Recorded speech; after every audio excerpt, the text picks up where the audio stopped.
वैष्णवांश्च श्रीरूपं साग्रजातं सहगण रघुनाथान्वितं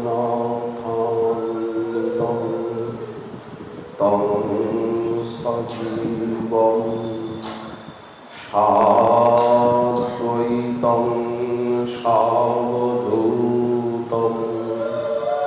परिजनसहितं कृष्णचैतन्यदेवं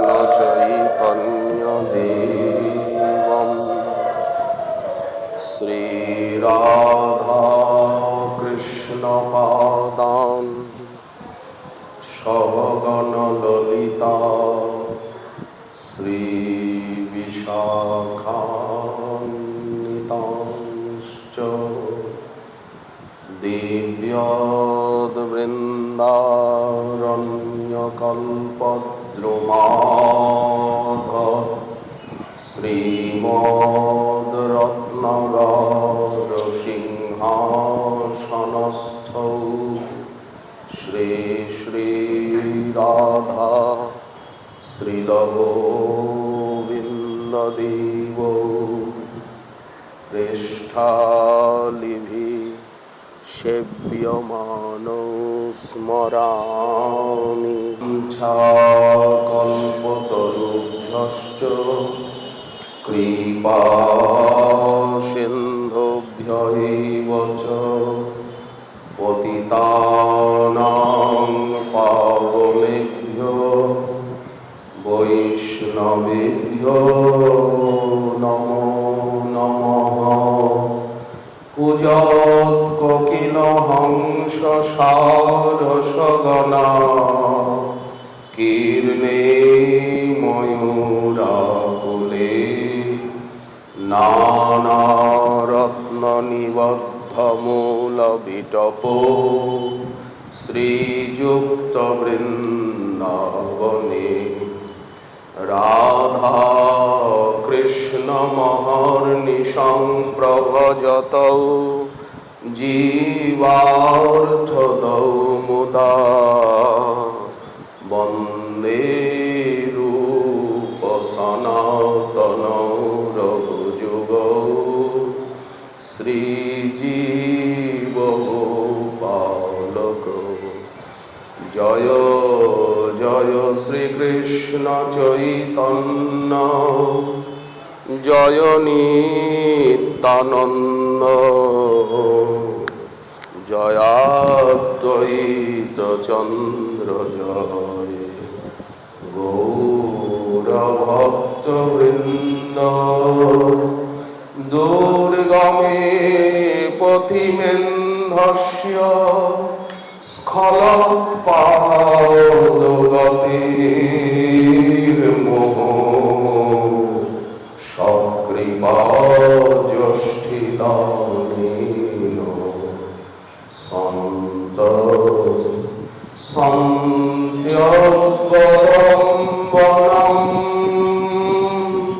जय जय श्री राधे श्याम श्री राधे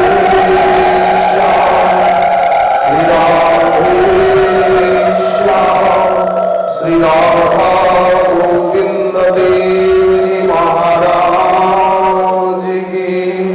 श्री वृंदावन पुरंदर श्री राधा गोविंद देव जी महाराज की। श्री निकुंज विहारिणी बिहारी लाल की। श्री नदिया विहारी गौर हरि की। करुणा सिंधु निताई चाँद की। श्री गौराना गुणेर प्रभु सीतानाथ की। गदाधर श्रीवासादि गौर भक्त वृंद की। अष्टगोस्वामी पाद की। नाम হরিদাস ঠাকুর কি, 64 মহান্ত দ্বাদশ গোপাল কি, ভক্তি মহারানী কি, শ্রী বৃন্দা দেবী কি, শ্রী গীতা ভাগবত কি, গঙ্গা যমুনা দেবী কি, শ্রী বৃন্দাবন নীলাচল নবদ্বীপ ধাম কি, শ্রী নবদ্বীপ নীলাচল বৃন্দাবন ধাম কি, অনন্ত কোটি গৌর ভক্ত বৃন্দ কি, সাধু গুরু বৈষ্ণব কি, সমস্ত ব্রাহ্মণ ভক্ত বৈষ্ণব কি, প্রেম ভক্তি শ্রীল রূপ গোস্বামী পাদ কি, জগদ্গুরু শ্রীল রূপ গোস্বামী পাদ কি,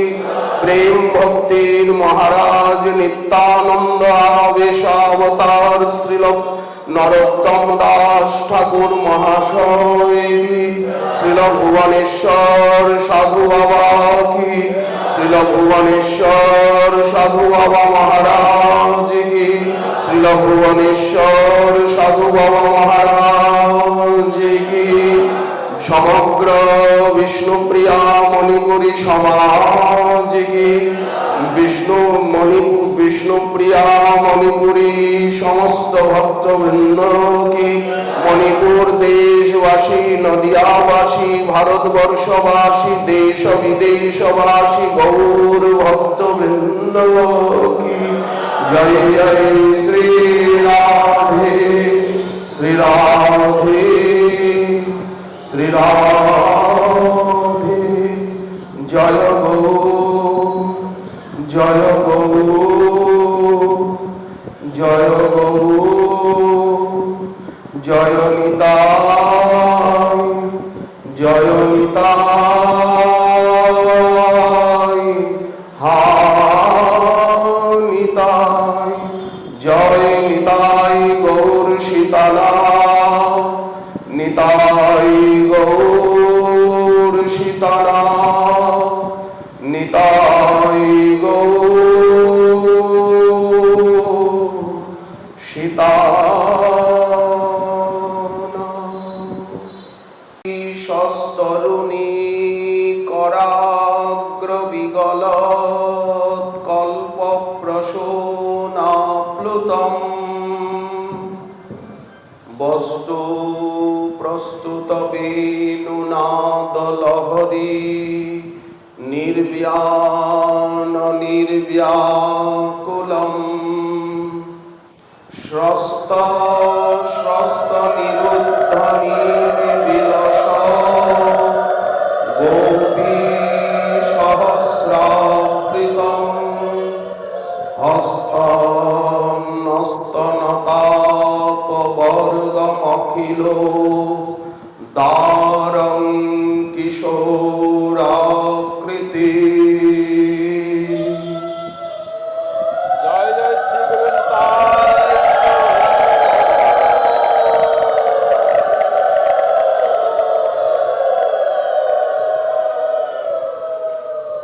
পরম করুণা সিন্ধু,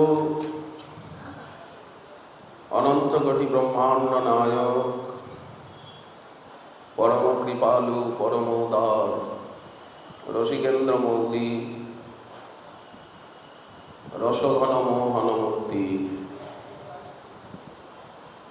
শ্রী নিকুঞ্জ বিহারী নিকুঞ্জ বিহারিণী জিউ, শ্রী বৃন্দাবন বিহারিণী শ্রী বৃন্দাবন বিহারী, রস সম্রাট রস সাম্রাজ্ঞী শ্রী বৃন্দাবন পুরন্দর শ্রী শ্রী রাধা গোবিন্দ দেবজিউ, এবং আমাদের প্রাণনাথ প্রাণবল্লভ প্রাণদ্বৈত প্রাণকান্ত মহামহেশ্বরেশ্বর গৌরমণ্ডল মহি মহেন্দ্র গৌরেশ্বর ধামেশ্বর প্রাণেশ্বর শ্রীমন মহাপ্রভু করুণা সিন্ধু নিতাই চাঁদ এবং অখিল গৌর ভক্তবৃন্দ সমস্ত আচার্যবৃন্দ, গুরুবর্গগণ, দীক্ষাগুরু, শিক্ষাগুরু, বিদ্যাগুরু, পাদ পদ্মগণ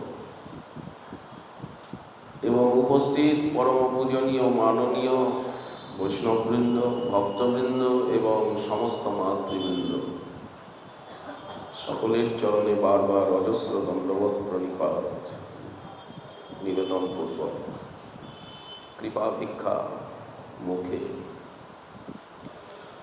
আমরা শ্রীধাম নবদ্বীপের এই শ্রেষ্ঠতম শ্রীমন্দিরে এখানে হরিকথা বলে যে সুখ, যে আনন্দ, এখানের যে পরিবেশ, শ্রীধাম নবদ্বীপের ভিতরে সবচেয়ে বেশি এখানেই হরিকথা এবং সংকীর্তন হয়েছেন, লীলা কীর্তন হয়েছেন এবং ভক্ত সেবা। এক সময় ভুবনেশ্বর সাধু বাবা মহারাজ যখন ছিলেন, ইতিহাস বলে এই মন্দির সর্বদা উৎসবে মুখরিত থাকত। তার আগে বড় আখড়া, নিকটেই বড় আখড়া সিদ্ধ তোতারাম দাস বাবাজি মহারাজের আশ্রম, কৃষ্ণনগরের মহারাজা শ্রী সম্ভবত মহারাজ কৃষ্ণচন্দ্র বা ওনার পিতা মহারাজ গিরিশচন্দ্র, তিনি এই ভূখণ্ড দান করেছিলেন সিদ্ধ বাবা মহারাজকে, যার উপরে বড় আখড়া শ্রীধাম নবদ্বীপে বিরক্ত ত্যাগী মহাত্মাগণের সর্বপ্রাচীন স্থান। শ্রীধাম নবদ্বীপে সর্বপ্রথম রূপ রঘুনাথের পদানুগ বৃন্দাবনাশ্রয়ী ত্যাগী মহাত্মা আগমন করেন, যিনি নবদ্বীপ ধামকে অনেক উজ্জ্বল করে তোলেন। আজ থেকে প্রায় 2 শতাধিক বর্ষেরও পূর্বে তিনি হচ্ছেন বড় আখড়ার সিদ্ধ তোতারাম দাস বাবাজি মহারাজ। এক সময় তার সামনে যে বর্তমান যেখানে ট্রান্সপোর্টিং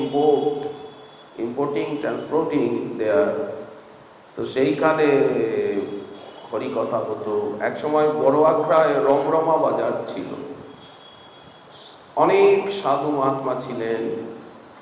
তারপরে পড়াশোনা হতো সেখানে, গোস্বামী গ্রন্থের সংস্কৃত শাস্ত্রের চর্চা হতো আজ থেকে প্রায়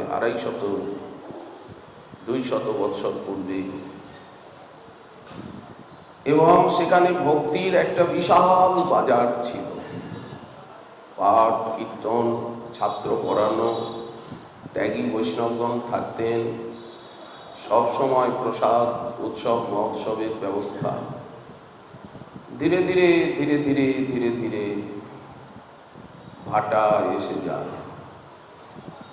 তারপরে মহাপ্রভুর প্রত্যাদেশে সিদ্ধ ভুবনেশ্বর সাধু বাবা মহারাজ, তিনি বৃন্দাবন ধামে ভজন করতেন, কাম্যবনে, রাধাকুণ্ডে। এখনো রাধাকুণ্ড তটে ওনার ভজন কুটির রয়েছে, ভজনস্থলী রয়েছে, ওনার শ্রীবিগ্রহ সেখানেও স্থাপিত রয়েছে।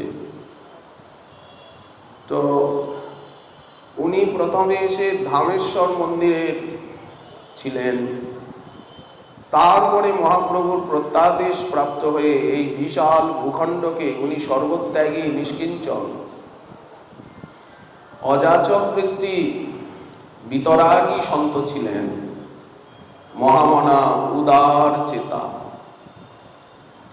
এই এত বড় ভূখণ্ডকে ক্রয় করে আর এই বিশাল মন্দির, এত সুন্দর সুব্যবস্থা সেবার এবং অত্যন্ত স্বল্প মূল্যে এখানে প্রসাদ এবং থাকা, যে কোনো ভক্ত নবদ্বীপ ধামে এসে অতি স্বল্প মূল্যে এখানে প্রসাদ পেতে পারেন দুপুরে, রাত্রে, এবং এখানে থাকতে পারেন অতি স্বল্প মূল্যে। তার জন্য দ্বিতল, ত্রিতল, উপরে সুন্দর অতিথি নিবাস রয়েছে। এবং প্রচুর উৎসব মহোৎসব, ভক্তগণ এখানে নিত্য প্রসাদ পান। রাধা গোবিন্দ দেবের সেবা ঘড়ির কাটায় এবং আজ 70-75 বছরের বেশি সময় হয়ে এলো এখানে নিত্য পাঠ, নিত্য কীর্তন। আগে আরো জাঁকজমক ছিল, সময়ের হিসাবে সবই সময়ের সঙ্গে সঙ্গে একটা পরিবর্তন আসে। এই জগতে কেউই স্থায়ী নয়, কিছুই স্থায়ী নয়। আমরা আশ্চর্যান্বিত হয়ে যাই যে সাধু বাবার শক্তি দেখে, ক্ষমতা দেখে। এই জায়গায় তিনি এত বিশাল মন্দির করলেন, আর সেই রকম গোবিন্দদেবের রাজকীয় সেবার ব্যবস্থা। এখানে নিত্যানন্দ বংশাবতংশ প্রভুপাদ প্রাণগোপাল গোস্বামীজিও ওনার চারু চরিত্র চরিতায়নে আমরা পাই। উনি নবদ্বীপ ধামে এলেই বলতেন, যাও সাধু বাবাকে খবর দাও, গোবিন্দদেবের ওখানে পাঠ হবে। এইরকম সেকালের দিনে দিকপাল প্রখ্যাত ভাগবত বক্তা যারা, বড় বড় কীর্তনিয়া, নন্দকিশোর দাসজি, রাধারমন কর্মকার, হরিদাস কর, প্রসিদ্ধ কীর্তনিয়া যারা, প্রসিদ্ধ ভাগবত বক্তা যারা, তারা এখানে এসে সকলে পাঠ করেছেন, গোবিন্দদেবকে পাঠ শুনিয়েছেন, কীর্তন শুনিয়েছেন। যারা সেসব দিনে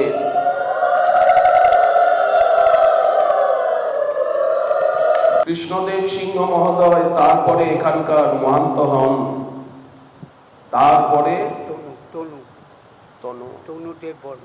তনুদেব বর্মা, তারপরে এখানের মহান্ত হন, তারপরে হরিদাস দেব বর্মা মহামহোদয়, তিনি এখানের মহান্ত হন, সেবা পরিচালক হন। সেই সময়টা আরো উজ্জ্বল ছিল, আরো ঐশ্বর্যপূর্ণ সেবা ছিল, একটা সুবর্ণ যুগ ছিল। বর্তমানে রাখাল দাস দেব বর্মা, তারপরে রাখাল দাস দেব বর্মাজি, উনি এই সেবার সঞ্চালক হন। এখন তারপরে ছিল যোগেন্দ্রলাল সিংহ, তারপরে যোগেন্দ্রলাল সিংহ মহোদয়, তিনি সেবাধ্যক্ষ হন। ময়রাং দেবনাথ, ময়রাং দেব সিংহ, তারপরে ময়রাং দেব সিংহ মহোদয়, উনি বর্তমান এখন না, বর্তমানে কৃষ্ণদেব সিংহ, বর্তমান বিরাজমান সেবাধ্যক্ষ প্রবর, তিনি কৃষ্ণদেব সিংহ, কৃষ্ণদেব সিংহ মহোদয়, পরম মাননীয়, পরম পূজনীয়। তাহলে আমরা কয় পীরির নাম বললাম? কয় পীরি সাধু বাবার থেকে কয় পীরি হলেন সেবাধ্যক্ষ প্রবর্গণ? 8 জন। ভুবনেশ্বর সাধু বাবা মহারাজ, তারপর কৃষ্ণবাবু, তারপরে তনুবাবু, কৃষ্ণবাবু, তনুবাবু, তারপর রাখালদা, রাখাল বাবু, তারপরে হরিদাস, না হ্যাঁ হরিদাস, হরিদাস বাবু, যোগেন বাবু, যোগেন বাবু, ময়ং বাবু, ময়রাং বাবু, ময়রাং বাবু, তারপরে তারপর কৃষ্ণদেব, কৃষ্ণদেব বাবু এখন বিরাজমান সেবাধ্যক্ষ। আমরা এই পরম্পরাকে দেখুন, কয় পীরি, এই হচ্ছে সেবায়ত পরম্পরা, এইরকম গুরু পরম্পরা, এরকম ভাগবত শিক্ষা পরম্পরা, এরকম সেবা শিক্ষা পরম্পরা, সবকিছুর একটা ট্র্যাডিশন, পরম্পরা চাই। পরম্পরা দিয়ে শক্তি নেমে আসে। সবসময় পরম্পরাকে স্মরণ করতে হয়। শ্রী রাধানাথ সমারম্ভাম শ্রীকৃষ্ণ চৈতন্য মধ্যমাম अस्मदाचार्य पर्यन्तां বন্দে গুরু পরম্পরা। ত্রিসন্ধ্যা গুরু পরম্পরার ভোগ লাগাতে হয়, গুরু পরম্পরার অর্চনা করতে হয়, গুরু পরম্পরার দণ্ডবত প্রণাম করতে হয়, গুরু পরম্পরার জয়গান করতে হয়। ওই পরম্পরা দিয়ে ইলেকট্রিসিটি আসছে।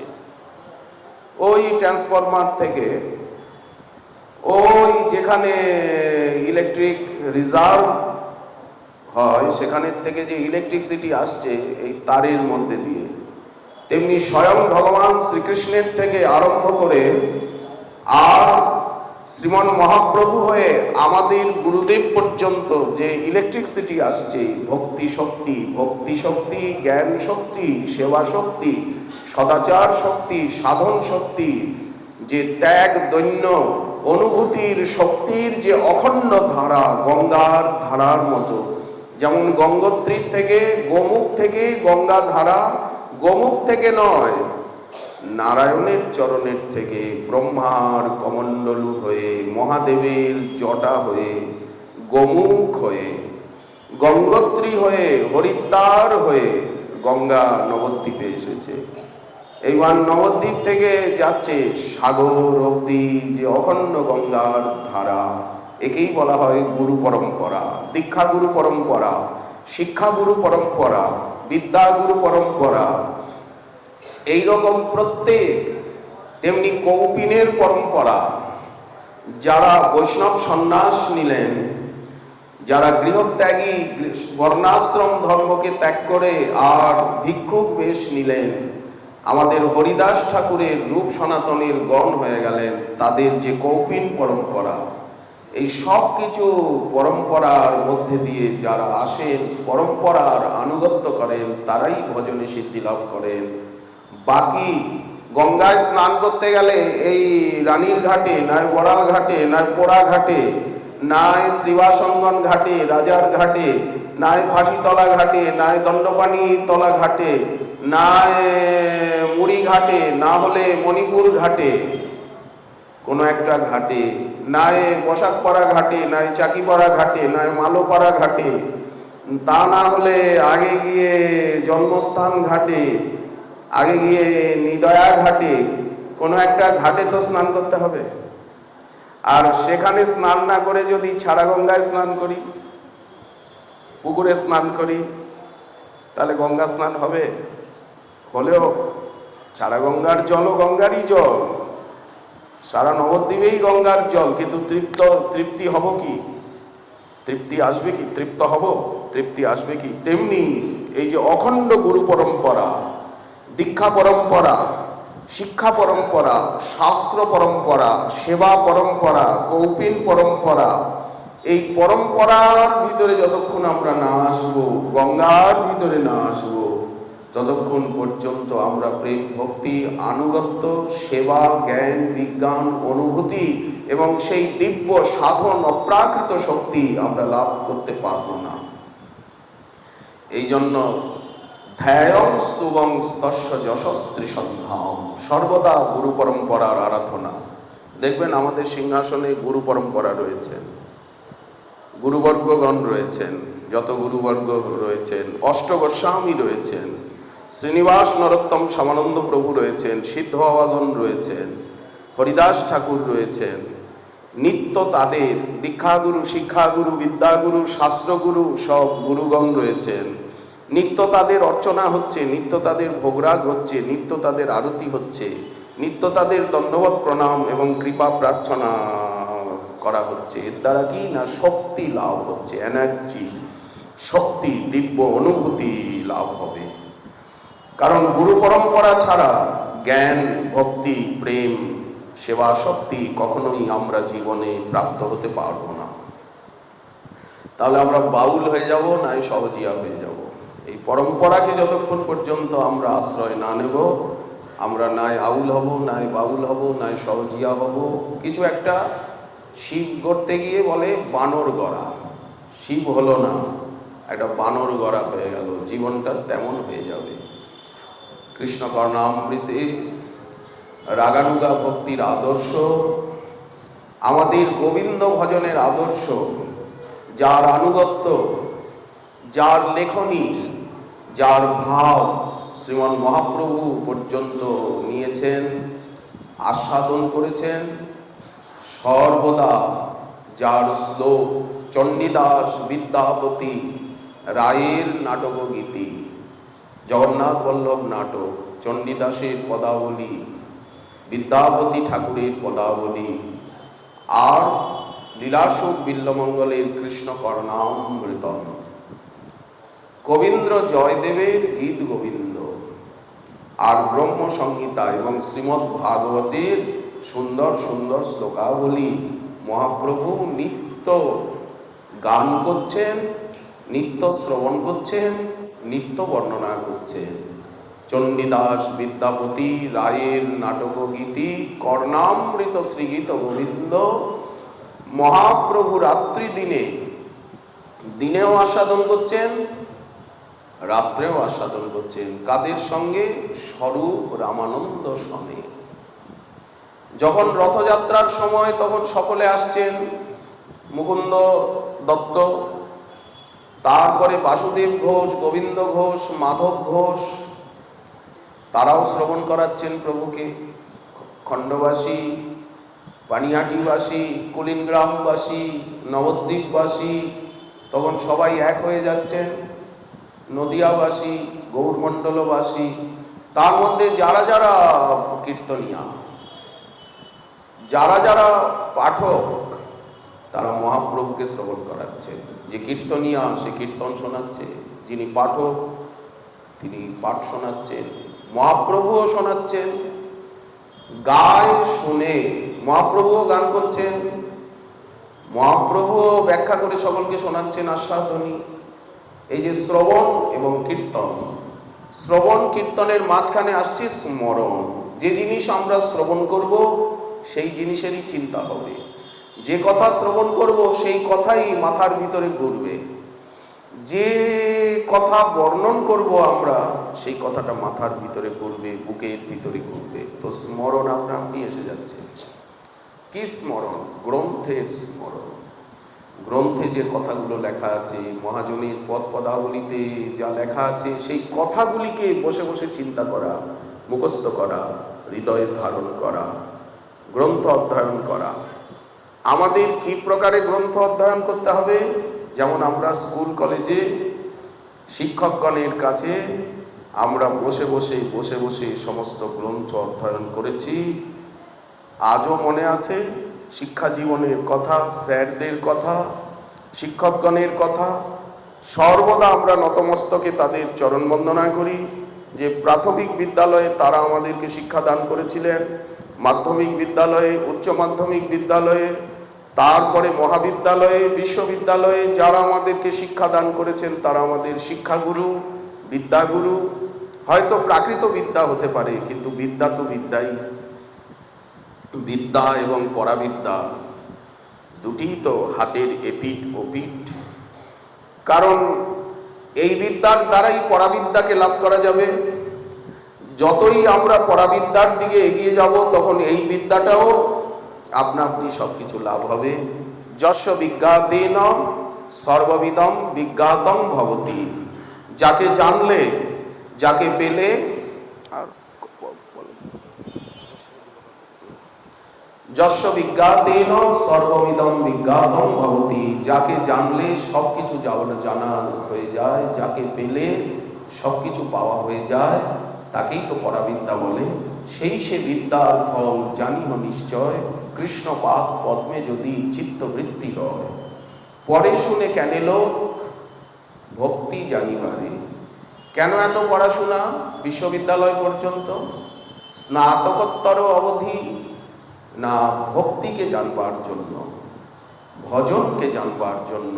কৃষ্ণতত্ত্ব, রাধাতত্ত্ব, প্রেম তত্ত্ব, লীলা তত্ত্ব, ধাম তত্ত্ব, জীব তত্ত্ব, মায়া তত্ত্ব, ভক্ত তত্ত্ব, গুরুতত্ত্ব, এই সমস্ত সেবা তত্ত্ব, আত্ম পরমাত্ম ভগবত তত্ত্ব, নাম তত্ত্ব বললেন। এই সমস্ত তত্ত্বকে নিখুঁতভাবে জানার জন্য আমরা স্কুল, কলেজ, বিশ্ববিদ্যালয়ে আমরা অধ্যয়ন করি। কেন? বললেন সেই বিদ্যার আলোক নিয়ে এইবার আমরা পরমার্থ জগতে প্রবেশ করি।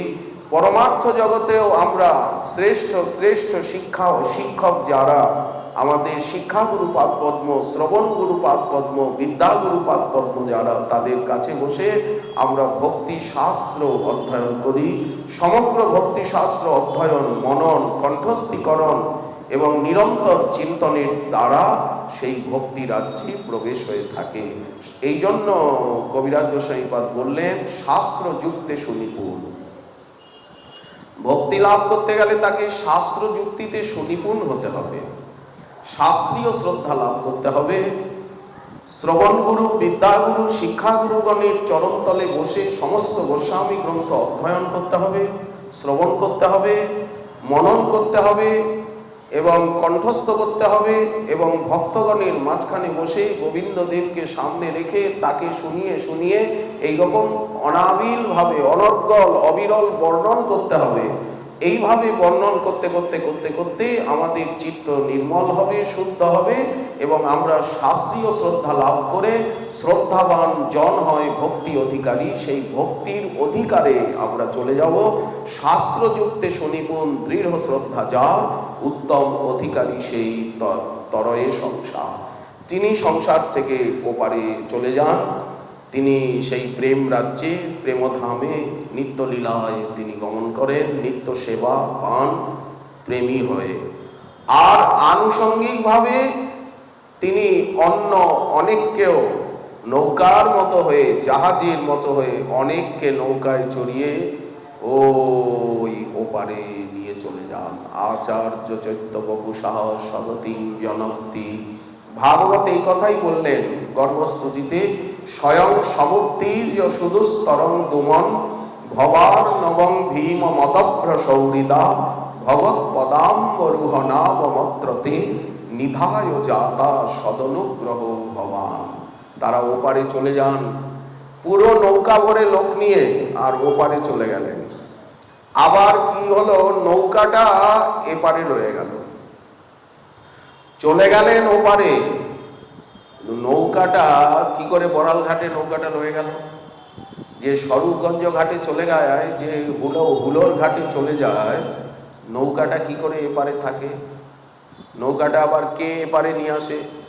বললেন না, আশ্চর্য নৌকা। এই যে শ্রবণ কীর্তন সাধন ভক্তির যে নৌকা, সৎ সম্প্রদায় সমাশ্রয়ের যে নৌকা, একেই তো সম্প্রদায় বলে। পরম্পরা, আমনায় ধারা, গুরু পরম্পরা, পরম্পরায় সবকিছু আসছে ধাপে ধাপে। যেমন গঙ্গা আসছে, যারা গঙ্গার তটে তটে ভ্রমণ করেছেন, যারা গোমুখ দেখেছেন, গঙ্গোত্রী দেখেছেন, দেবপ্রয়াগ দেখেছেন, একেবারে গঙ্গার পারে পারে যারা হিমালয় ভ্রমণ করে দেখেছেন যে গঙ্গা কিভাবে ধাপে ধাপে ধাপে ধাপে পাহাড়ের পর্বত জালকে ভেদ করে ধীরে ধীরে 5টা প্রয়াগ রয়েছে হিমালয়ে, পঞ্চপ্রয়াগ। ভাগীরথী এসে মিলছে, অলকানন্দা এসে মিলছে, ধীরে ধীরে ধীরে ধীরে ঋষিকেশে আসছেন। ঋষিকেশেও পাহাড়। এই হরিদ্বারে যখন নামলেন, হরিদ্বারেও পাহাড়। এইবার সমতলে এলেন গঙ্গা, হরিদ্বারেও চারিদিকে পাহাড়। ধীরে ধীরে ধীরে ধীরে ধীরে ধীরে ধীরে ধীরে ধীরে নেমে নেমে নেমে যাচ্ছে, আর সব ধারাগুলো এক হচ্ছে। অন্য সব নদী এসে গঙ্গায় মিলিত হচ্ছে। মহানদী গণ্ডকী নেপাল হয়ে বিহারে এসে গঙ্গায় মিলিত হচ্ছেন। ডেরিয়ান সন্ন্যদ এসে গঙ্গায় মিলিত হচ্ছে। অজয় এসে গঙ্গায় মিলিত হচ্ছে। এইভাবে আরো আরো নদী সব এসে মিলিত হচ্ছে গঙ্গায়। কত কত নদী, জলঙ্গি এসে মিলিত হচ্ছে, চূর্ণী এসে মিলিত হচ্ছে। এইভাবে গঙ্গার প্রবাহ ধারা আরো বেড়ে যাচ্ছে। কুন্তি ঘাটে কুন্তি নদী এসে মিলিত হচ্ছে। এইভাবে ধীরে ধীরে ধীরে ধীরে কত কত নদী নালা আবার গঙ্গার থেকে বেরোচ্ছে, আবার গঙ্গার ভিতরে প্রবেশ করছে। এই যে কুন্তি নদী বেরিয়ে গেল, এই হচ্ছে শিষ্য। কুন্তি ঘাট বলে না, কুন্তি নদী বেরিয়ে গেল, সরস্বতী নদী বেরিয়ে গেল, এই হচ্ছে শিষ্য। যমুনা বেরিয়ে গেল ত্রিবেণীতে, যেখানে ব্যান্ডেল বিদ্যুৎ প্রকল্প, তার আগে গিয়ে যমুনা গঙ্গার থেকে আলাদা হয়ে পূর্ব দিকে চলে গেছে। অশোকনগরে যমুনা আছে, গোবরডাঙ্গায় যমুনা আছে। যমুনা গঙ্গার ভিতরে যে যমুনা আছে, সেই যমুনা কল্যাণীর কাছে এসে ব্যান্ডেল বিদ্যুৎ প্রকল্পের সামনে যমুনা পূর্ব দিকে চলে গেছে। পশ্চিম দিকে সরস্বতী বেরিয়ে চলে গেছে। এখনো সরস্বতীর ধারা রয়েছে। আমরা প্রায় ত্রিবেণী যাই। নিত্যানন্দ প্রভু সবচেয়ে বেশি লীলা করেছেন ত্রিবেণীতে উদ্ধারণ দত্তের আলয়ে। যেমন মহাপ্রভুর সবচেয়ে বেশি লীলা হচ্ছে শ্রীবাস ভবনে, শ্রীবাস অঙ্গনে, তেমনি নিতাই চাঁদের প্রমুখ লীলা হচ্ছে ত্রিবেণীতে। ত্রিবেণীর উপরেই উদ্ধারণ দত্তের আলয়, যেখানে নিতাই চাঁদ সবচেয়ে বেশি লীলা করেছেন, সবচেয়ে বেশি সময়টা কাটিয়েছেন। তো সেইখানে সরস্বতী নদী এখনো রয়েছে, মজে গেছে। নদীগুলিকে ড্রেজিং করা হচ্ছে না, নদীগুলির উপরে দৃষ্টি রাখা হচ্ছে না। এই জন্য নদী, খাল, পুকুর এগুলি সব আবদ্ধ হয়ে জলঙ্গি নদী এই মুখটা শুকিয়ে গেছে। জলঙ্গি নদীর মুখটা শুকিয়ে গেছে, যেখানে মূল পদ্মার সঙ্গে, এটা পদ্মার সঙ্গে গঙ্গার দুটো নদীর দ্বারা যোগসূত্র স্থাপিত আছে। এক হচ্ছে চূর্ণী নদী, এক হচ্ছে জলঙ্গি নদী।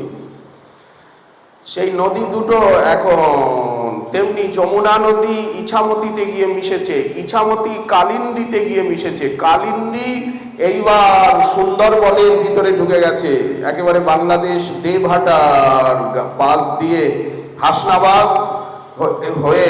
আর কালিন্দী নদী কি বিশাল, একেবারে সুন্দরবনে প্রবেশ করে বঙ্গোপসাগরে মিশে গেছে।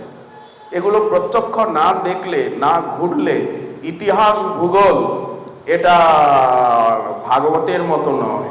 স্পটে যেতে হয়, অ্যাডভেঞ্চারে যেতে হয়, প্রত্যক্ষ দেখতে হয়।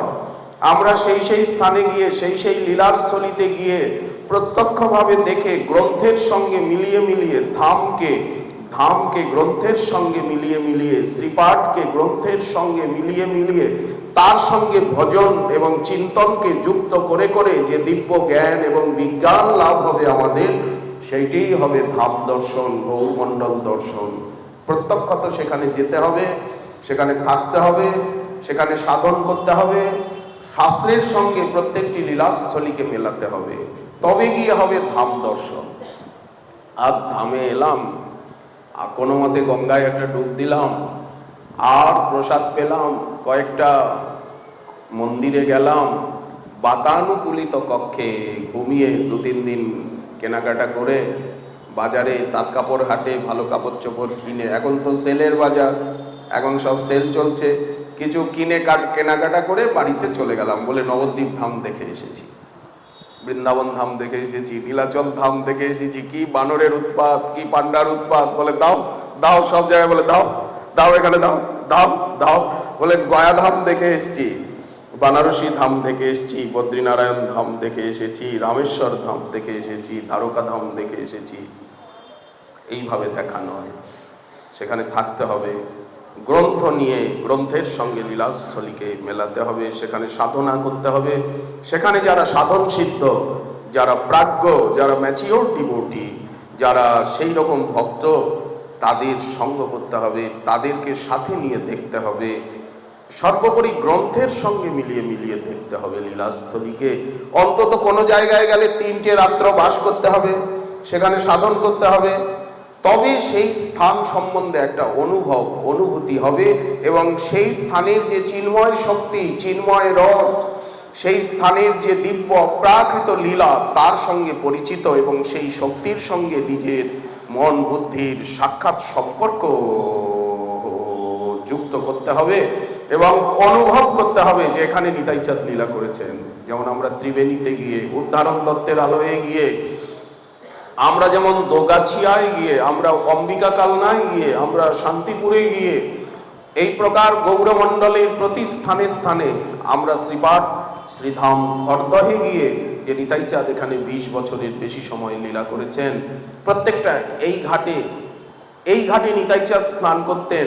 খড়দহবাসীগণ বলেন, প্রবীণগণ বলেন যে এই ঘাটে নিতাই চাঁদ স্নান করতেন, এই জন্য এই ঘাটটির নাম হয়েছে শিরোমণি ঘাট। এটা সুকচর ঘাট, এটা আপনার দণ্ড মহোৎসব ঘাট, পানিহাটি ঘাট, এইখানে এই লীলা, এইখানে এই লীলা। এটা বল্লভজির ঘাট, এটা উদ্ধারণপুরের ঘাট, এইখানে উদ্ধারণ দত্তের সমাধি রয়েছে। কোথায় রয়েছে? কাটোয়ায়। কাটোয়ার গঙ্গা পার হলেই ওপারে উদ্ধারণ দত্তের জমিদারি, উদ্ধারণ দত্তপুর। উদ্ধারণপুর, সেইখানে উদ্ধারণ দত্তের সমাধি রয়েছে। কাটোয়া শ্মশান, ওই পাশেই উদ্ধারণপুর শ্মশান, কাটোয়া শ্মশান। এই দিকে রয়েছে জগাই মাধাইয়ের সমাধি, মাধাইতলা, ঘোষহাট। এইভাবে মধু নাপিতের সমাধি, খুঁটিয়ে খুঁটিয়ে স্থানগুলো দেখা। এই যে জাজিগ্রাম, এই যে শ্রীখণ্ড, এইভাবে প্রত্যেকটি লীলাস্থলীতে গিয়ে সেইখানে কিছুদিন থেকে সেইখানে সাধন করে গঙ্গার তীরে তীরে তীরে তীরে যে নিতাই গৌরাঙ্গ এবং অখিল গৌরাঙ্গগণের যে লীলাভূমি, ওই মালদহ জেলা রাজমহল। একবার আমরা ফারাক্কার থেকে নৌকা নিয়ে আমরা কোথায় গেলাম?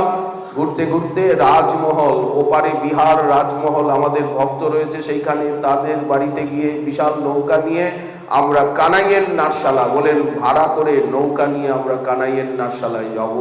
কানাইয়ের নাটশালা, এইভাবে লীলাস্থলী দর্শন। আর একবার আমরা নবদ্বীপ ধাম থেকে সোজা নৌকা নিয়ে আমরা শান্তিপুরে সংকীর্তন রঙ্গে, শান্তিপুরে যাব, সোজা এখান থেকে কলকাতা যাব নৌকা নিয়ে। যতদিন লাগুক, যত টাকা লাগুক, টাকার শ্রাদ্ধ করব, টাকা আগুনে পোড়াবো, টাকার পিন্ডি চটকাবো। বলেন একেবারে গঙ্গা সাগর অব্দি। মাঝে মাঝে আমরা স্টে করব, নাইট স্টে করব। ওই নৌকাতেই কীর্তন হবে, নর্তন হবে, ওই নৌকাতেই রান্না হবে নেমে। আর আমরা গঙ্গার শোভা, গঙ্গার বাতাস। সেকালের দিনে বাজরা করে লোকে ঘুরতো, বড় বড় নৌকা ছিল পালতোলা। আজকাল তো অত পরিশ্রম নেই, আজকাল তো ভটভটি নৌকা হয়েছে, ব্যাস চলতে থাকো। আর এই দিকে তো প্রবাহ, এই দিকে যাওয়া তো কঠিন নয়, ওদিকে যেতে একটু সময় লাগে। ওইদিকে আমরা অত দূর ঘুরি কোথায়? পাখির চর, রাজার চর, পূর্বস্থলী। বলেন ওই দিক দিয়ে আমরা দেখতে চেষ্টা করি যে 500 বছরে গঙ্গা কোথায় কোথায় ছিলেন। আজও গঙ্গার পরিত্যক্ত খাতগুলো রয়েছে, দেখলেই মনে হয় এখানে গঙ্গা ছিলেন। ওই দিক দিয়ে বহুদূর দিয়ে, পেছন দিয়ে, ওই গৌরাঙ্গ সেতুর বহু পেছন দিয়ে একসময় গঙ্গা প্রবাহিত হতেন। এখনো গঙ্গার খাত রয়েছে।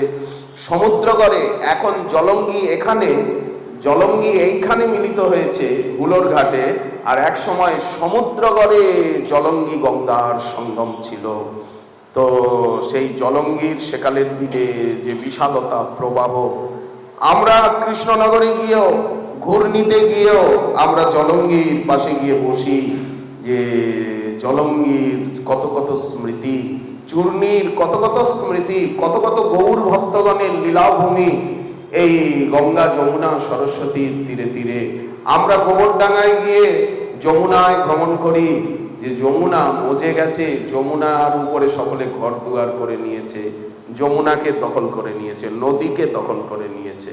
আচ্ছা, নদীকে কেউ দখল করতে পারে? নদী তো রাষ্ট্রীয় সম্পত্তি, নদী তো রাষ্ট্রের সম্পত্তি। খাল, পুকুর, এগুলি তো রাষ্ট্রীয় সম্পত্তি। বনভূমি, বন বিভাগ, এ তো রাষ্ট্রীয় সম্পত্তি।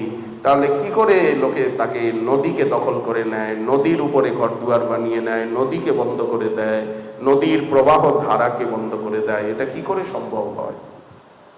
আমাদের হৃদয়ে তখন ব্যথা, বেদনা, দুঃখ হয় যে নদীগুলি কেন মরে গেল।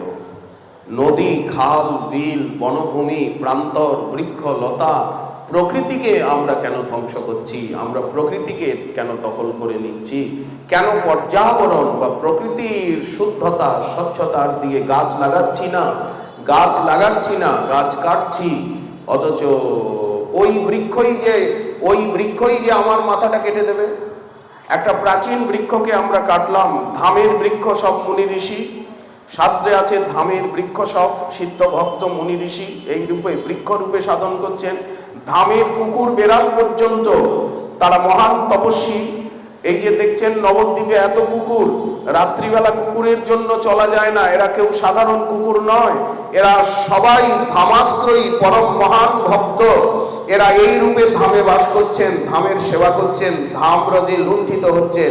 এদেরকে যদি সাধারণ কুকুর বলে মনে করা হয়, সাধারণ বৃক্ষ বলে মনে করা হয়, সাধারণ পাখি বলে মনে করা হয়, গৌরমণ্ডল ভূমি যদি দিব্য চিন্তামণিময় ধাম হয়, চৈতন্য চরণ চিন্তামণির বিচরণ ভূমি হয়, অখিল গৌর ভক্তগণের লীলাভূমি হয়, নাম প্রেম প্রদান ভূমি হয়, ঔদার্য কারুণ্যের ভূমি হয়, তাহলে এই ভূমির অধিবাসী, এই ভূমির বৃক্ষলতা, এই ভূমির আকাশ বাতাস, এই ভূমির নদী, এই ভূমির জল বায়ু সবকিছু দিব্য প্রাকৃত চিন্ময়। এর প্রত্যক্ষ অনুভব প্রয়োজন। এই প্রত্যক্ষ অনুভব কিভাবে হবে? এই আমাদের মাতৃভূমির, এই লীলাভূমির করুণা যখন আমাদের হবে। শ্রীপাঠ, এই যে শ্রীপাঠগুলিতে গিয়ে এই যে এত অপ্রাকৃত দিব্য সব শ্রীপাঠ রয়েছে, গৌড়ীয় বৈষ্ণব তীর্থ, গৌড়ীয় বৈষ্ণব পাঠ পর্যটন, গৌড়ীয় বৈষ্ণব শ্রীপাঠ, এই যে সমস্ত পার্ষদগণের সমাধি, সিদ্ধ বাবাগণের সমাধি, সেই সব স্থানে এক দিব্য অপ্রাকৃত শক্তি রয়েছে, প্রেম শক্তি রয়েছে। যেমন সাধু বাবা এখানে সাধন করেছেন, আনন্দ দিয়েছেন, সেবা করেছেন। পরবর্তীকালের যারা এখানকার সেবাধ্যক্ষ হয়েছেন, ট্রাস্টির, তারা কত প্রাণ দিয়ে সেবা করেছেন, কত পাঠক পাঠ করেছেন, কত কীর্তনিয়া কীর্তন করেছেন, কত দর্শনার্থী এসেছেন। তাদের চরণধুলি গোবিন্দদেবের, রাধা গোবিন্দদেবের চরণধুলির সঙ্গে সব জায়গায় তাদের চরণধুলি রয়েছে, তাদের শ্বাস প্রশ্বাস রয়েছে, তাদের শক্তি রয়েছে, তাদের অঙ্গের থেকে নিঃসৃত দিব্য প্রাকৃত ছটা, তাদের চিন্তা, তাদের কীর্তনের শব্দ, তাদের পাঠের আওয়াজ, তাদের জপের শক্তি, বলেন সমস্ত শক্তি এখানের আকাশে বাতাসে ঘুরে বেড়াচ্ছে। সাক্ষাৎ এসে তাদের ভিতরে প্রবেশ করবে। অতএব আমাদের লক্ষ্যই হচ্ছে সেই শক্তিকে আহরণ করা, সেই শক্তিকে কালেকশন করা, সেই শক্তির সঙ্গে সম্পর্ক স্থাপন করা, যাতে আমরা দিব্য প্রাকৃত শক্তি লাভ করে প্রকৃত শাস্ত্রীয় শ্রদ্ধা এবং প্রকৃত ভজন শক্তি লাভ করে নিজেদের জীবনকে ধন্য করতে পারি। এই জন্যই বারবার ধামে ছুটে যেতে হবে, বারবার শ্রীপাঠে ছুটে যেতে হবে, বারবার সমাধিতে ছুটে যেতে হবে, বারবার মহাপুরুষগণের ভজনস্থলিতে ছুটে যেতে হবে। সেখানে বসে জপ করতে হবে, সেখানে বসে চোখের জল ফেলতে হবে, সেখানে সেই তাদের পদরজে লুণ্ঠিত হতে হবে। আমরা আমাদের জীবনের অবসর সময়গুলো কলকাতা, দিল্লি, চেন্নাই, বিদেশে না কাটিয়ে আমরা ধামে কাটাবো, আমরা শ্রীপাঠে কাটাবো, আমরা গঙ্গা যমুনার তীরে কাটাবো, আমরা সিদ্ধগণের ভজনস্থলিতে কাটাবো, নিত্য সিদ্ধ পার্ষদগণের ভজনস্থলিতে কাটাবো, বৃন্দাবনে সময় কাটাবো, নবদ্বীপ ধামে আমরা নিবাস করব। আমরা যেমন নবদ্বীপে গৌর পূর্ণিমায় অবশ্যই আমরা নবদ্বীপে 1-2 মাস এসে থাকব। আমরা রথযাত্রায় 1 মাস অবশ্যই নীলাচল ধামে থাকব। শ্রী কার্তিক ব্রত নিয়ম সেবা ব্রতে না পারি সারা বছর থাকতে, অন্তত নিয়ম সেবা ব্রতে অবশ্য মথুরা মণ্ডলে, গিরিরাজ তটে, রাধাকুণ্ড তটে, আমাদের বৃষভানুপুরে, নন্দীশ্বরে আমরা অবশ্য বাস করব। যদি এইভাবে আমরা দৃঢ় প্রতিজ্ঞ হয়ে বারবার ওখানে যাই, সাধন করি, ওই রজে লুণ্ঠিত হই, যদি হরিনাম হরিকথা লীলাস্থলী লীলা বিগ্রহ দর্শন করি, প্রসাদ পাই, সাধুগুরু বৈষ্ণবের চরণ রজে লুণ্ঠিত হই, তাদের চরণামৃত, অধরামৃত, বচনামৃত, কৃপামৃত, সঙ্গামৃত জীবনে লাভ করতে পারি, তাহলে আমরা মহৎ কৃপায় একটা অপূর্ব সাধন জীবন, ভজন জীবন, অনুভবময়ী জীবন, ত্যাগ দৈন্য আরতি উৎকণ্ঠাময় জীবন, অপ্রাকৃত দিব্য জীবনের আমরা অধিকারী হব। অবশ্য হব। সেই জীবনকে আমরা পাবো।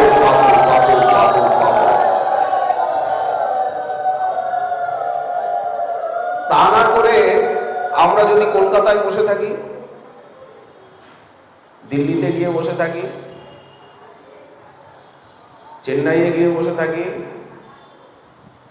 বিদেশে গিয়ে বসে থাকি, মস্কোতে, জার্মানিতে, ওয়াশিংটনে, বলে কিছুই পাবো না।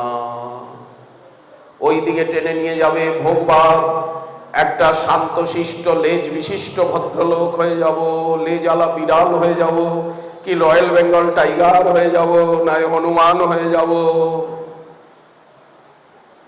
ভোগীদের সঙ্গ করলে ভোগী হব, ত্যাগীদের সঙ্গ করলে ত্যাগী হব। বিদ্বানের সঙ্গ করলে বিদ্বান হব, প্রেমিকের সঙ্গ করলে প্রেমিক হব, সেবকের সঙ্গ করলে সেবক হব, আর নামাশ্রয়ীর সঙ্গ করলে সবসময় মুখ দিয়ে নাম বেরোবে। ভাগবতাশ্রয়ীর সঙ্গ করলে মুখ দিয়ে অবিরল অনর্গল হাজার হাজার শ্লোক বেরোবে, সারা ভাগবত বেরোবে, সমস্ত গোস্বামী গ্রন্থ বেরোবে, পদপদা। কীর্তনিয়ার সঙ্গ করলে ভিতরে সুরতাল রাগ লয় আসবে। যারা খোল বাজাচ্ছেন তাদের যদি সঙ্গ করি তখন খোলে থাবর দিতে শিখব। যারা মালা গাচ্ছেন তাদের যদি সঙ্গ করি গাথিয়া মালতীর মালা এটা শিখব। যাদের মন বড় যদি তাদের সঙ্গ করি মন বড় হবে, আর যাদের মন এইরকম বলেন তাদের সঙ্গ করলে মন ছোট হবে। এই কথাই ঠাকুর মহাশয় বললেন, আপন আপন স্থানে প্রীতি সবাই টানে, ভক্তি পথে পরয়ে বিগতি। যেমন সঙ্গ করব, যেমন সঙ্গ প্রসঙ্গ হবে তজ্জাতীয় ভক্তি লাভ করব। যদি গোবিন্দের ভক্তের সঙ্গ করি তো গোবিন্দের ভক্ত হব, রাধারানীর ভক্তের যদি সঙ্গ করি রাধারানীর ভক্ত হব। ঠাকুর মহাশয় বলছেন, তার ভক্ত সঙ্গে সদা প্রেমলীলা রসকথা।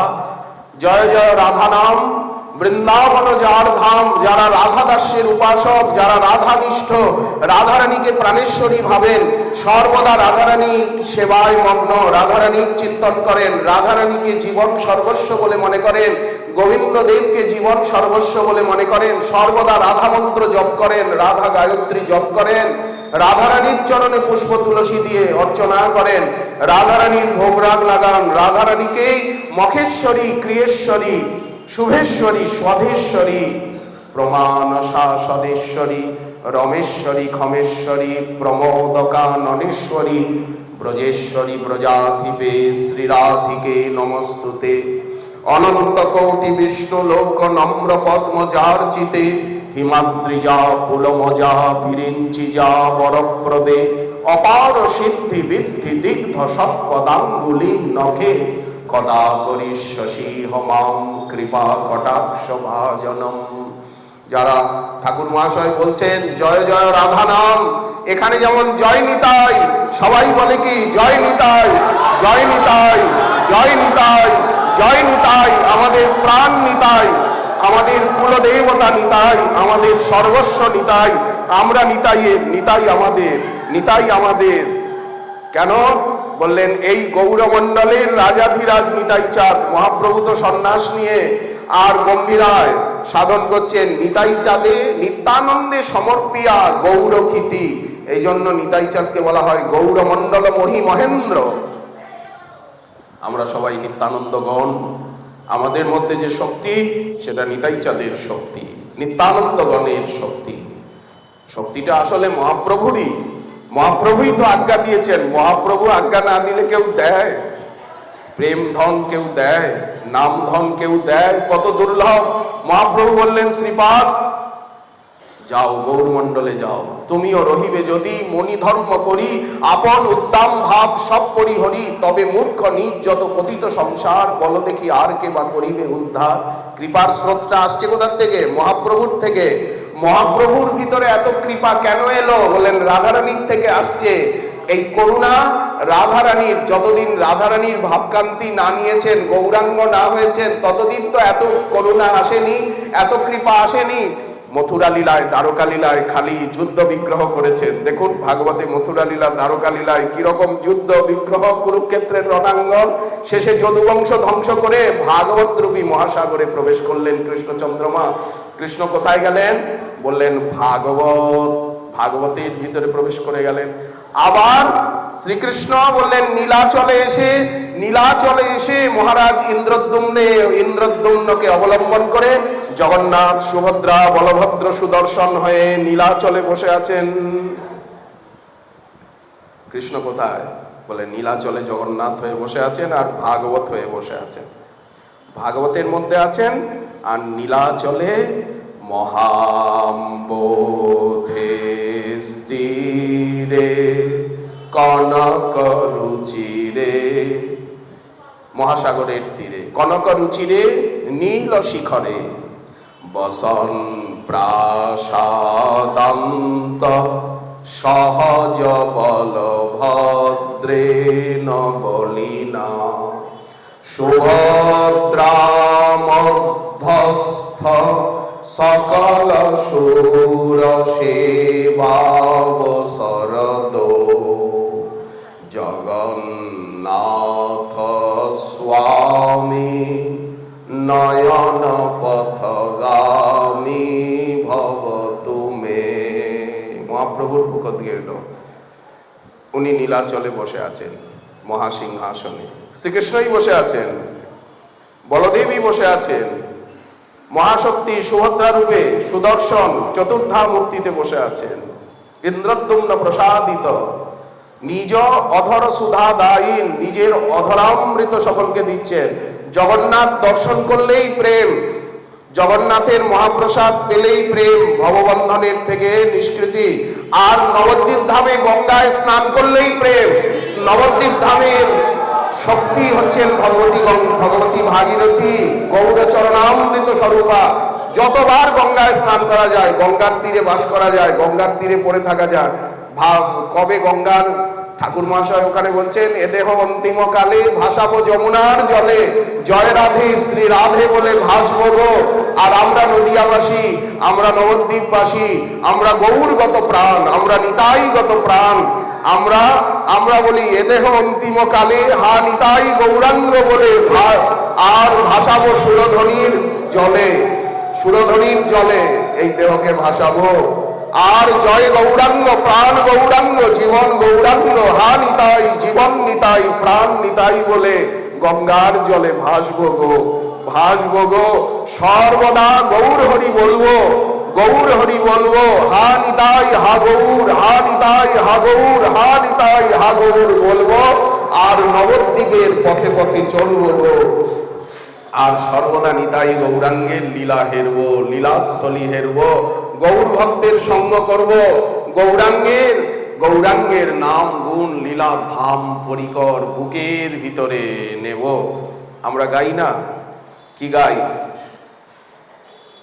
বসুধা জাহ্নবা সহ নিতাই চাঁদের ডাকো, সীতার সহিত সীতাপতি, আমি ইহা সবার নামে যেন মাতি।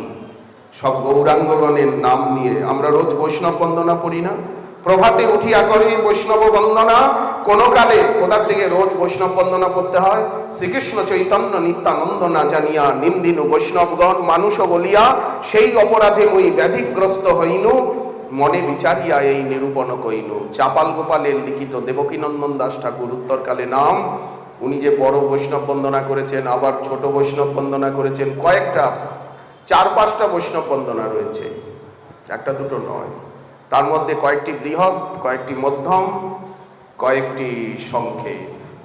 এটাও কিন্তু বন্দনা, প্রভাতী কীর্তন, লীলাস্থলীর বন্দনা, লীলা পরিকরের বন্দনা। জয় রাধে জয়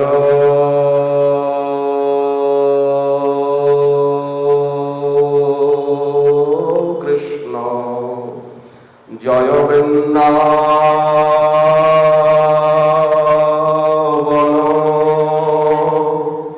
ওগ শ্রী গোবিন্দ গোপীনাথ মদন মোহন। এটা প্রভাতী কীর্তন। আবার প্রভাতে আমরা গাই, সমরে নব গৌরচন্দ্র নাগর বনয়ারি, সমরে নব নব গৌরচন্দ্র নাগর বনয়ারি, নদিয়া ইন্দু করুণা সিন্ধু, ভকত বৎসল কারি। প্রভাতী কীর্তন, স্মরণ কীর্তন, লীলাস্থলীর বন্দনা, লীলা বিগ্রহের বন্দনা, সকালবেলা লীলা পরিকরের বন্দনা। এই দেখুন, প্রভাতে ব্রাহ্ম মুহূর্তে জাগ্রত হয়ে কি কি করতে হয় সমস্ত পদ্ধতি গ্রন্থে রয়েছে। সিদ্ধ বাবা দেখিয়েছেন সাধনামৃত চন্দ্রিকা। সমস্ত পদ্ধতি গ্রন্থে ব্রাহ্ম মুহূর্তের থেকে কিভাবে সাধন আরম্ভ করতে হয়। আমরা যেই ঘুম ভেঙে গেল তখন আমরা কি বলি? গৌর গৌর গৌর গৌর গৌর গৌর গৌর হে গৌর গৌর গৌর গৌর গৌর গৌর গৌর হে গৌর গৌর গৌর গৌর গৌর গৌর গৌর হে গৌর গৌর গৌর গৌর গৌর গৌর গৌর হে গৌর গৌর গৌর গৌর গৌর গৌর রক্ষমাম গৌর গৌর গৌর গৌর গৌর গৌর পাহি মাম নিতাই গৌরাঙ্গ নিতাই গৌরাঙ্গ কৃষ্ণ কৃষ্ণ কৃষ্ণ কৃষ্ণ কৃষ্ণ কৃষ্ণ কৃষ্ণ কৃষ্ণ কৃষ্ণ কৃষ্ণ কৃষ্ণ হে কৃষ্ণ কৃষ্ণ কৃষ্ণ কৃষ্ণ কৃষ্ণ কৃষ্ণ কৃষ্ণ কৃষ্ণ কৃষ্ণ হে কৃষ্ণ কৃষ্ণ কৃষ্ণ কৃষ্ণ কৃষ্ণ কৃষ্ণ রক্ষমাম কৃষ্ণ কৃষ্ণ কৃষ্ণ কৃষ্ণ কৃষ্ণ কৃষ্ণ পাহি মাম কৃষ্ণ কেশব কৃষ্ণ কেশব কৃষ্ণ কেশব রক্ষমাম রাম রাঘব রাম রাঘব রাম রাঘব পাহি মাম হরে মুরারে মধুকৈটভারে গোপাল গোবিন্দ মুকুন্দ সৌরে যজ্ঞেশ নারায়ণ কৃষ্ণ বিষ্ণু নিরাশ্রয় মাং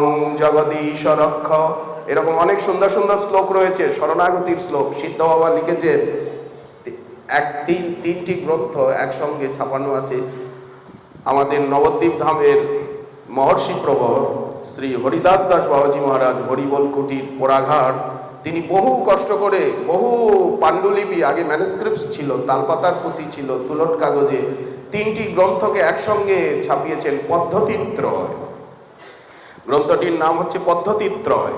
তাতে আমাদের উপাসনা, আমাদের সমস্ত মন্ত্র, আমাদের মন্ত্রময়ী উপাসনা, সারসিকী উপাসনা, একেবারে ব্রাহ্ম মুহূর্তের থেকে মহানিশা অবধি আমাদের যে সাধনার পদ্ধতি। প্রথম পদ্ধতি লিখেছেন গোপাল গুরু গোস্বামী পাদ মহাপ্রভু, যাকে গুরু আখ্যা দিয়েছেন। দ্বিতীয় পদ্ধতি লিখেছেন তার শিষ্য ধ্যানচন্দ্র গোস্বামী পাদ। তৃতীয় পদ্ধতি লিখেছেন গোবর্ধনের সিদ্ধ কৃষ্ণদাস বাবা মহারাজ, যিনি গৌর গোবিন্দ লীলামৃত গুটিকার প্রণেতা প্রবক্তা। এই তিন পদ্ধতি আগে তুলট কাগজে ছিল, ম্যানুস্ক্রিপ্টস ছিল।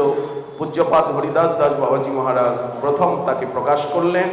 তারপরে দীর্ঘকাল পাওয়া যেত না, আবার রাধাকুণ্ডের থেকে সেই গ্রন্থ প্রকাশিত হয়েছে। অনেক দুর্লভ গ্রন্থ আমরা সংকল্প নিয়েছি, সেই সব গ্রন্থ আমরা আবার বৃন্দাবন ধাম থেকে, যেসব গ্রন্থ কেউ প্রকাশ করছে না, এই রকম লেখক, এইরকম সাধক, এইরকম মহাপুরুষ বর্তমান সময়ে আর হবেন না, এবং বর্তমান সময়ে আমরা এইরকম পাবো না। এই জন্য তাদের যে লেখনী আমরা নিজে না লিখে তাদের নাম দিয়ে তাদের গ্রন্থগুলো সুলভ সহজ মূল্যে যাতে সবার কাছে সবার হাতে পৌঁছে দেওয়া যায়, এই অপ্রাকৃত দিব্য গৌরীয় গৌরব গ্রন্থগুচ্ছ, গৌরীয় গৌরব গ্রন্থ ভাণ্ডার, এই জন্য আবার পদ্ধতিত্রয় রাধাকুণ্ডের থেকে বেরিয়েছে। অনঙ্গমঞ্জরী গুটিকা, অনঙ্গমঞ্জরী সম্পুটিকা এত মোটা করে সুন্দর করে ব্যাখ্যা করে ছাপানো হয়েছে। আমরা এই যে গ্রন্থ দেওয়া, এই যে স্বল্প মূল্যে সুন্দর কাগজে প্রত্যেককে গ্রন্থ দান, প্রত্যেককে গ্রন্থ দেওয়া, প্রত্যেককে গ্রন্থ শোনানো, প্রত্যেককে গ্রন্থ ধরে ধরে পড়ানো, এটি হচ্ছে শ্রীচৈতন্য মনোভীষ্ট ভক্তি গ্রন্থের প্রচার আচার। শ্রীচৈতন্য মনোভীষ্টং স্থাপিতং যেন ভূতলে, সংকীর্তনের প্রচার, সদাচারের প্রচার, তারপরে সাধনার প্রচার, সেবার প্রচার, ধামের প্রচার, লীলাস্থলীর সংরক্ষণ, আর কি গুরু বৈষ্ণবের সেবা, আনুগত্যের প্রচার, গ্রন্থ প্রচার। শ্রীনিবাস নরোত্তম শ্যামানন্দ প্রভুকে শ্রীজীব গোস্বামীপাদ আদেশ দিয়ে এইসবই তো করিয়েছেন। এটাই তো মহাপ্রভুর মনোভীষ্ট আচার এবং প্রচার, এই দুই তো কর্তব্য। আস্বাদন, নিজে সর্বদা হরিনাম করে সকলকে হরিনাম করানো, নিজে কেঁদে কাঁদানো, নিজে নেচে নাচানো, নিজে হেসে হাসানো, নিজে সেবা করে সেবা করানো, এমনি গুরুগিরি নয়, শুকনো গুরুগিরি নয়। খুন্তি ধরো, ঘণ্টা ধরো, এই যে অম্বরীশ মহারাজ যেভাবে করছেন, অম্বরীশ মহারাজ যেভাবে করছেন, আমাদের আচার্য পাঠন যেভাবে করছেন, মৌখিক উপদেশে নয়।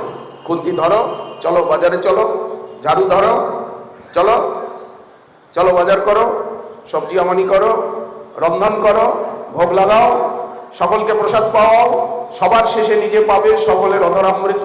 এই হচ্ছে প্রকৃত সদ্গুরু, যিনি সর্বদা শরীরের দ্বারা বাণীর দ্বারা আচরণ করেন এবং সেই আচরণ শক্তি সকলের ভিতরে প্রদান করেন, নিজে আস্বাদন করেন এবং সকলের ভিতরে সেই আস্বাদনের শক্তি প্রদান করেন, সকলকে আকর্ষণ করে এনে সেবায় লাগান, সেবা শক্তি প্রদান করেন। এই জাতীয় শক্তিমান মহাপুরুষকেই বলা হয় সদ্গুরু। এই জন্য আমরা জয় দিই না, সদ্গুরুদেব ভগবান কি, সন্ত ভগবান কি, কেন নারদ ভগবান কি, ব্যাসদেব ভগবান কি কেন বলা হয়? তারা তো সব ভক্ত, তাদেরকে ভগবান কেন বলা হয়? বললেন ভগবানের মতো পূজনীয়, ভগবানের থেকেও ভক্ত বড় ঠাকুর। ঠাকুরকে তো সবাই চেনে, কিন্তু ঠাকুরের উপরেও ঠাকুরালি রয়েছে। কে? বললেন ঠাকুরের ঠাকুর আমার বৈষ্ণব গোসাই, ঠাকুরের ঠাকুর আমার চৈতন্য গোসাই, ঠাকুরের ঠাকুর আমার বৈষ্ণব গোসাই। কলিভব তরাইতে আর কেহ নাই, বৈষ্ণব গাও রে ভাই বৈষ্ণব গাও, এহেন দুর্লভ জনম হেলায় না হারাও, বৈষ্ণব গাহিতে গোরা চাঁদের বড় সুখ, এঠো দিয়ে তরাইবেন বৈষ্ণব ঠাকুর। বৈষ্ণবের দ্বারে যদি হইতাম কুকুর। শুধু গাইলে তো হবে না, শুধু বললে তো হবে না, সেটা আচরণের মধ্যে দিয়ে তো ফোটাতে হবে। দেখুন গুরুদেবাষ্টকে যে লক্ষণ বলা হয়েছে, ওই হচ্ছে প্রকৃত সদ্গুরুর লক্ষণ। শ্রীবিগ্রহ আরাধন নিত্য নানা শৃঙ্গার তন্মন্দির মার্জনাদ বলা হয়েছে না? তো কীর্তন রসরঙ্গী, সেবা রসরঙ্গী, ত্যাগ দৈন্য রসরঙ্গী, और শাস্ত্রে অগাধ অনুভূতি, অগাধ বিচরণ। বললেন সর্বদা নামানন্দে, সেবানন্দে, ত্যাগানন্দে, দৈন্যানন্দে, বিরহানন্দে। তারপরে ধামাশ্রয়ী, ধামাশ্রয়ী। মহাপুরুষগণের লক্ষণ কি বলা হচ্ছে? ক্ষান্তি অব্যর্থকালত্তম, বিরক্তি মানশূন্যতা, আশাবন্ধ সমুৎকণ্ঠা, নাম গানে সদা রুচি, আসক্তিস্তৎ গুণাখ্যানে প্রীতিস্তৎ বসতি স্থলে। জাতরতি ভক্তের লক্ষণ বলা হচ্ছে। এই যারা জাতরতি, যারা রুচি স্তরে চলে গেছেন, আসক্তি স্তরে চলে গেছেন, ভাব স্তরে চলে গেছেন, তাদেরকেই সদ্গুরু বলা হয়, সমর্থ গুরু বলা হয়, ভগবত দ্রষ্টা পুরুষ বলা হয়, তত্ত্বদর্শী বলা হয়।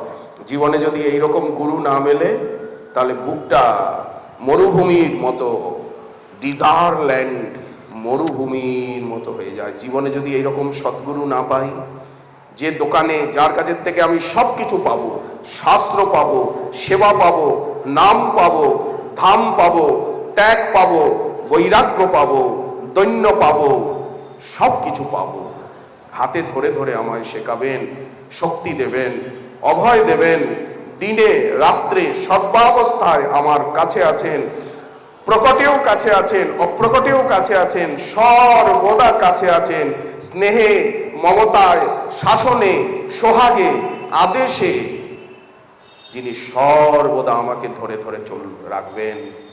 বললেন তিনিই হচ্ছেন সমর্থ সদ্গুরু। গুরুদেবাষ্টক তাই বলছে, স্বরগোস্বামী অষ্টক তাই বলছে। অতএব তাতে কৃষ্ণ ভজে করে গুরুর সেবন, বৈষ্ণব সেবন, মায়াজাল ছুটে পায় কৃষ্ণের চরণ। ভ্রমিতে ভ্রমিতে কোন জীব তরে, নদীর প্রবাহে জইছে কাষ্ঠ লাগে তীরে। তার উপদেশ এবং মন্ত্রে মায়া পিশাচি পলায়। মায়াবদ্ধ জীবের নাহি কৃষ্ণ স্মৃতি জ্ঞান, কৃপায় করিল কৃষ্ণ এবেদ পুরাণ। সাধু শাস্ত্র গুরু রূপে আপনা জানায়, কৃষ্ণ মোর প্রভুত্রাতা জীবের জ্ঞান হয়। ব্যাস, এইবার চলে যাবে জীব, প্রেম পেল, শ্রদ্ধা হলেই হয়ে গেল। যদি শাস্ত্রীয় শ্রদ্ধা আমি লাভ করলাম, তাহলেই ভক্তি মন্দিরে প্রবেশ করে গেলাম। যেই শ্রদ্ধা হলো, শ্রদ্ধাবান জন হয় ভক্তি অধিকারী। যেই শ্রদ্ধা হলো, তেমনি গোবিন্দদেবের শ্রীমন্দিরে এসে গেলাম। এইবার সাধু সঙ্গ, আরো এগিয়ে গেলাম। এইবার ভজনক্রিয়া, এইবার অনর্থ নিবৃত্তি, নিষ্ঠা, রুচি, আসক্তি, ভাব, প্রেম যখন হয়ে গেল, গর্ভ মন্দিরে প্রবেশ করে গেলাম। এইবার আরতি হবে, সেবা। গাথিয়া মালতীর মালা দিব দুহার গলে, অধরে তুলিয়া দিব কর্পূর তাম্বুলে। ললিতা বিশাখা আদি যত সখী বৃন্দ, আজ্ঞায় করিব সেবা চরণার বৃন্দ। লোটাস ফিট মেসেজ করব, চরণার বৃন্দ